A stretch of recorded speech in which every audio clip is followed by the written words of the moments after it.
নমস্কার বন্ধুরা, আপনারা সকলে কেমন আছেন? আশা করি আপনারা সকলে ভালো আছেন আর আমরাও ভালো আছি। আবার একটি নতুন ব্লগে আপনাদের স্বাগতম। দেখতে থাকুন, আশা করি ভালো লাগবে। আজ বৃহস্পতিবার, প্রতিদিনের মতো আজকেও সকাল থেকে বৃষ্টি। ওর বাবাও কাজে যায়নি আর আমারও সেমন কাজ হয়নি। এখনও স্নান হয়নি, স্নান করবো, পুজো দেবো। বৃষ্টির মধ্যে কোনো কাজই করতে পারিনি এখনো পর্যন্ত। আজ অনেকদিন পর মাথায় একটু তেল দিচ্ছি, পুরো চুল জট হয়ে গেছে, এত প্রচণ্ড পরিমাণে চুল উঠছে। আর মাথায় তেল না দিলে শ্যাম্পু করলে পরে চুলটা আঠা হয়ে যায়। এর জন্য শ্যাম্পু করার আগে একটু তেল দিয়ে নিচ্ছি। একদিন রাখবো, তারপর যে শ্যাম্পু করব। এই বছর প্রথম আমি দেখছি টানা 1 মাস বৃষ্টি হচ্ছে। কেউ কাজ করতে পারছে না ঠিকই, কিন্তু আমার তো বেশ ভালো লাগছে। হয়তো অনেকে বাড়িতে বসা, কিন্তু কেন জানি না আমার বৃষ্টি খুব ভালো লাগে। বাড়িতে থাকি আর তাই থাকি, হয়তো কোথাও বেরোতে পারছি না ঠিকই, কিন্তু আমার খুব ভালো লাগে। যাক, এখন বৃষ্টি হচ্ছে, পুজোর সময় হয়তো বৃষ্টি হবে না, তাহলেই ভালো। কটা মানুষ দোকান টোকান দিয়ে শান্তি পাবে, একটু বেচাকেনি হবে। অনেকেই তো আশা করে বসে থাকে একটা বছর পর পুজো হবে, কারণ প্রায় প্রতি বছরই বৃষ্টি হয় পুজোতে, আর পুজোতে বৃষ্টি হলে একদম ভালো লাগে না। এদিকে আমি স্নান পুজো সেরে চলে এসেছি। ওইদিকে ওর বাবা টিভি দেখছে, বিষাক্ত সঞ্জু দেখছে, তাই ওর সাথে একটু আড্ডা মারলাম। আর আমি এদিকে রান্না করতে করতে রান্না ছেড়ে আমিও দেখা আরম্ভ করে দিয়েছি। আমার খুব ভালো লাগে বিষাক্ত সঞ্জু দেখতে, আর এত হাসি পাচ্ছিল দেখতে দেখতে, তাইও বলছিল আরে রান্নাটা করো, পরে নয় দেখোখানে, এখন রান্না করো গিয়ে। যাক, এদিকে রান্না চাপিয়ে দিয়েছি, এক পাশে ভাত আর এক পাশে সেই রেসিপি বেগুনের। আজকে দুপদ করবো, এই বেগুন দিয়ে সর্ষে দিয়ে করবো, আর একটু পেঁয়াজি ভাজবো। কালকে ডাল আছে, বাসি ডাল, সেই ডাল দিয়ে হয়ে যাবে আজকে সেই রেসিপি। কড়াইতে সর্ষে তেল দিয়ে একটু কালো জিরা ফোড়ন দিয়ে বেগুনটা ভালো করে ভেজে, তারপর কাঁচা পেঁয়াজ দিয়ে পেঁয়াজটা একটু ভালো করে ভেজে সর্ষে কাঁচা লঙ্কা বাটা দিয়ে একটু কষিয়ে তেল ছেড়ে আসলে জল দিয়ে দেবো, আর জল দিয়ে নামিয়ে দেবো। জানেন তো, এই ভিডিও যারা করে তারা সত্যিই অনেক কষ্ট করে। সারাদিন কাজবাজ করে আবার এই ভিডিও তৈরি করা, ভিডিও এডিট করা খুব ঝামেলার বিষয়। আর আমার পক্ষে তো সেটা খুবই ঝামেলার বিষয়। একটা বাচ্চার সামনে আবার ভিডিও করা, সেটা এডিট করা, কবে থেকে ভিডিও করে রেখে দিয়েছি, কিন্তু এডিট করে আর ছাড়া আর হয় না। যারা ভিডিও করে তাদের সত্যিই স্যালুট জানাই, তারা অনেক কষ্ট করে। হ্যাঁ, হয়তো সামান্য কিছু জীবনের কিছু অংশ তুলে ধরে, মানে প্রতিদিনের নিত্যদিনের কিছু কাজ তুলে ধরে, সব কিছু তুলে ধরা হয় না, কিন্তু এর মধ্যে যে কতটা পরিশ্রম লাগে এটা করার পরে আমি বুঝতে পারছি। আর আমাদের মতো কিছু মানুষ যারা মানে কিছুটা লজ্জাবোধের জন্য করে উঠতে পারে না ভিডিও, যেমন আমি অনেকদিন ধরে, আমি আগেও বলেছি, অনেকদিন ধরে ভিডিও করবো ভাবতাম, কিন্তু করে উঠতে পারতাম না। কিছুটা লজ্জা, কিছুটা আলিস্যতা, এই কারণেই করে উঠতাম না। আর এখন যখন ভালো লাগছে করতে ভিডিওটা, তখন বুঝতে পারছি না কী করে কী করবো। আমার মতো এমন অনেক মানুষ আছে যারা এডিট কী করে করতে হয়, এডিট সম্বন্ধে অনেক কিছুই আইডিয়া নেই। হয়তো ভিডিও করতে আইডিয়া চলে আসে, কিন্তু প্রথম দিকে আইডিয়া থাকে না। যেমন আমার কোনো আইডিয়া নেই। আমি কিছু গান, কিছু মিউজিক ভিডিওতে দিচ্ছি, সেটা আমার ভিডিওতে খালি কপিরাইট চলে আসছে, জানি না কিসের জন্য, কেন। একটা আসছে, একই ভিডিও করছি, একই সব দিচ্ছি, একটা আসছে না। এটা যে আমি কী করবো আমি বুঝতে পারছি না কেন এমন হচ্ছে। হয়তো আস্তে আস্তে পরিবর্তন হবে সময়ের সাথে সাথে, কিন্তু জানি না কবে পরিবর্তন হবে। তা আমি যেমন পারছি সেমন করছি, জানি না কতটা কী করতে পারবো। আপনাদের যদি ভালো লেগে থাকে অবশ্যই একটা লাইক করে দেবেন, আর আমাকে জানাবেন কী করলে কী করা যায়, ঠিক কীভাবে করে। এদিকে আমার রান্না কমপ্লিট হয়ে গেছে, বাসনগুলোও মেজে নিচ্ছি। আর আমার কড়াইতে একদম কেউ যাবেন না, কারণ আমি একদম বাসন মাজতে পারি না। আমার কড়াই পুড়িয়ে ফেলি সব সময়, জানি না কী করে পুড়ে যায়, পুড়িয়ে ফেলি, আর মাজতে দেয় একদম পারি না। আমার মা মাঝে মধ্যে মেজে দেয়, একদম পরিষ্কার করে দেয়, তারপরেও আমি আবার পুড়িয়ে ফেলি। মাই মাঝে মধ্যে পরিষ্কার করে দেয় কড়াই।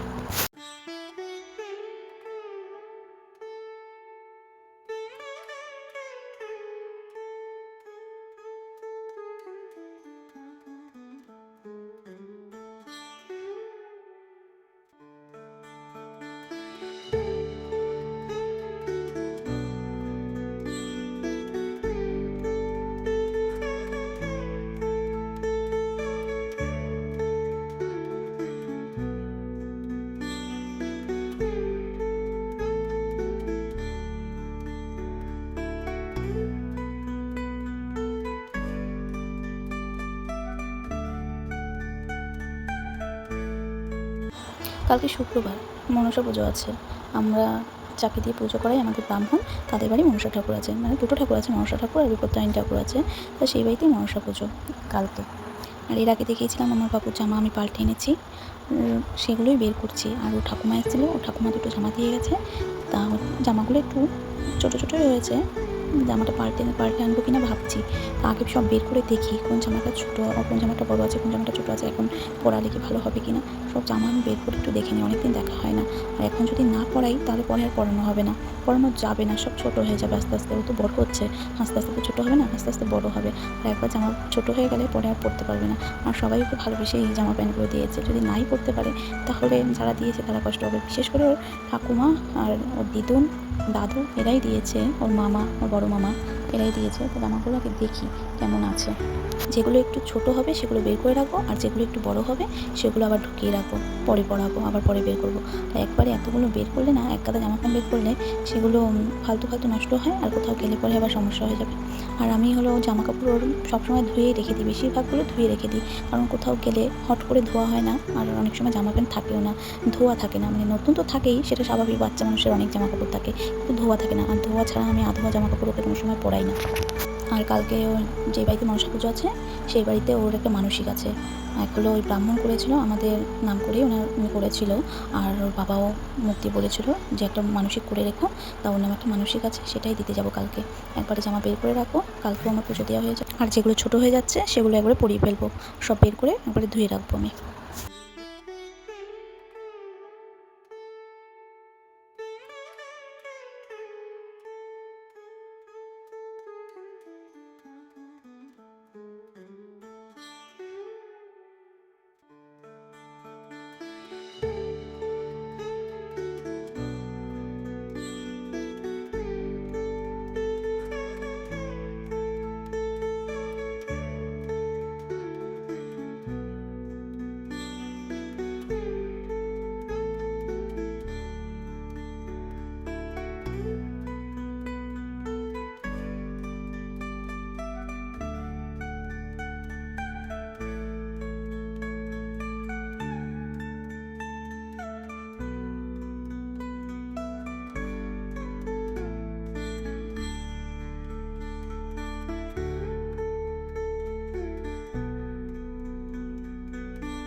এদিকে দেখুন জামা কাপড় ভাঁজ করতে করতে আমার পাপাটা উঠে পড়েছে, কেমন দুষ্টু করছে।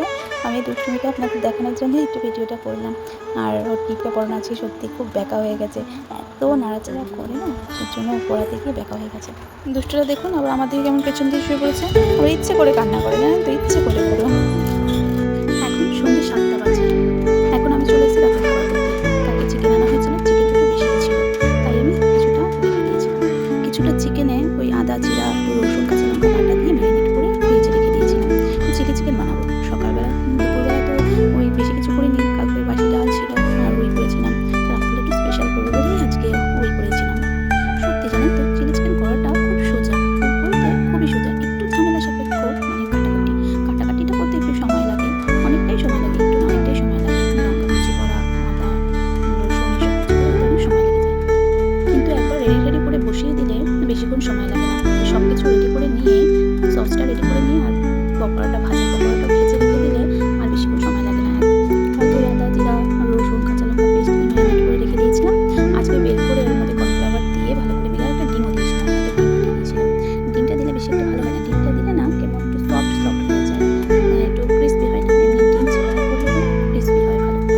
আজকে আর কাটাকুটি ঝামেলা করবো না, আজকে ওই সব কিছু কাঁচা লঙ্কা, রসুন, একটু সামান্য আদা, ওগুলো সব থেতো করে নেবো। কেটে কাটতে গেলে অনেকটা সময় লেগে যায়। আগের দিন যেমন চাউমিন করতে যেয়ে সব কুচি কুচি করে কেটে নিয়েছিলাম, আজকে আর তা করবো না, আজকে সব কিছু ভালো করে ছেঁচে নেবো। আর এদিকে তেলে আমি মাংসের টুকরোগুলো দিয়ে দিয়েছি, একটু ঢেকে রাখলাম, কারণ টুকরোগুলো অনেকটাই বড়, একটু না অনেকটাই বড়, একটু সেদ্ধ হতে সময় লাগবে, তাই আমি ঢেকে দিয়েছি। পোলট্রির মুরগি বেশি সময় লাগবে না, তাও ঢেকে দিলাম, যদি সমস্যা হয় এর জন্যই। ওদিকে রসুন, কাঁচা লঙ্কাটা আমি থেতে নিয়েছি, এদিকে আমি একটু পেঁয়াজ কেটে নেব। আজকে ক্যাপসিকাম নেই, প্রতিদিন ক্যাপসিকাম থাকে, তা আমাকে বলেছিল ক্যাপসিকামকে নিয়ে আসবো, আমি ভাবলাম ঘরে হয়তো ক্যাপসিকাম আছে, কিন্তু ক্যাপসিকাম যে নেই আমার আর মাথায় নেই। আগের দিন ডিম করেছিলাম, ডিমে যে ক্যাপসিকাম দিয়েছি তা আমি ভুলে গেছি, তারপর আবার চাউমিন করলাম, চাউমিন ক্যাপসিকাম দিয়েছি, সেটা আর আমার মাথায় নেই, তাই আমি আনতে বারণ করেছি। আর সমস্যা নেই, শুধু পেঁয়াজ দিয়ে করা হয়ে যাবে। খারাপ হয়নি জানেন তো, করেছিলাম, করে খেয়েছিলাম তো। ক্যাপসিকাম না দিলেও শুধু পেঁয়াজ দিয়েও বেশ ভালো লাগে। আর ক্যাপসিকামটা না দুজনের একজনও বেশি একটা ভালো পছন্দ করি না, না দিলেও কোনো সমস্যা হয় না। এদিকে আমার পেঁয়াজও কাটা হয়ে গেছে, ওদিকে আমি সব সস আমি রেডি করে রেখে দেবো। পকোড়াটা নামিয়ে সব সস দিয়ে কড়াইতে দিয়ে নাড়াচাড়া করলে আমার সব কমপ্লিট হয়ে যাবে, বেশি কোনো সময় লাগবে না। তারপর আমি করবো রুটি। যে রুটি আমাকে বলেছিল লুচি করতে, বাট আমি রুটি করবো।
এদিকে আমার রান্না হয়ে গেছে, এদিকে আমি রুটিটাও ভেজে নিচ্ছি, আর এদিকে আরেকজন এসে টেস্ট করে দেখছিল কেমন হয়েছে। তা বললাম রিভিউ দিতে, সে আর রিভিউ দেবে না। যাক, কী করা যাবে, তা আমি খেয়ে দেখবো ওখানে কেমন হয়েছে। যাক, আজকের ভিডিওটা এই পর্যন্তই। সবার কেমন লাগলো অবশ্যই কমেন্টের মাধ্যমে জানাবে, কিন্তু ভালো লাগলে একটা লাইক করে দেবেন।